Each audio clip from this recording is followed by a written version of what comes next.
Mais um capítulo da Bíblia chegando aqui pelo seu Bíblia e Poesia, Mateus, capítulo 17. Tremendo esse texto. Com Pedro, Tiago e João, num barco Jesus subiu. Num monte Jesus subiu. E diante dele foi transfigurado, seu rosto, seu manto, tudo foi transformado. Diante deles, isso ele se viu. E naquele mesmo momento apareceram Elias e Moisés. E Pedro quis fazer uma tenda para abrigar aqueles três. E enquanto Pedro falava, uma nuvem os envolveu e uma voz então foi ouvida. Este agrada a minha vida, porque este é o filho meu.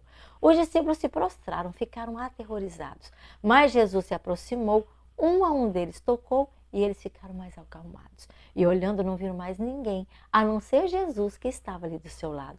E quando desciam do monte, eles foram ordenados que não contasse a ninguém, até que o homem do bem, Jesus, fosse ressuscitado.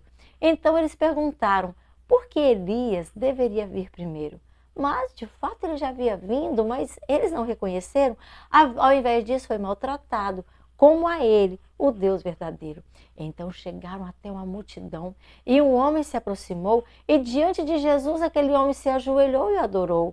Para que curasse o seu filho, aquele homem suplicou. Muitas vezes aquele menino caíra no fogo, outras vezes na água caía. E tanto o pai como o filho, com aquela situação, sofria. Havia trazido aos discípulos, mas para o curar, eles não conseguiam. Ó geração incrédula, até quando vos sofrerei? Vocês são geração perversa. Até quando com vocês estarei?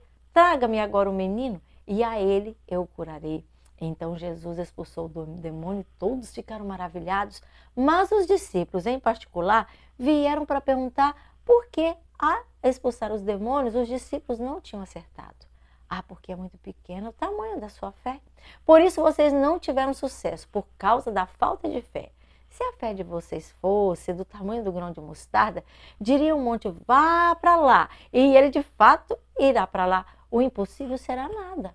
Essa espécie só sai com jejum e com oração, guardando sempre a palavra de Jesus no coração.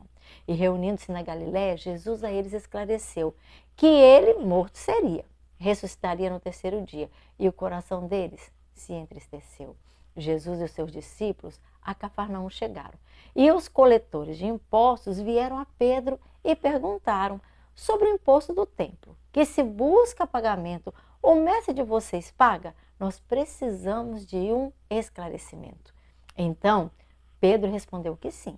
E Jesus lhe perguntou, o que você acha, Simão? O imposto é obrigação dos que são de casa ou de quem de fora chegou? Dos de fora, foi a resposta de Pedro naquele instante. Mas, para não escandalizar, vá, joga um anzol no mar. Jesus falou e não foi vacilante. E disse ainda, tire o primeiro peixe que você conseguir pescar. E ao abrir-lhe a boca, uma moeda você encontrará. Isso será suficiente para o seu imposto e o meu pagar.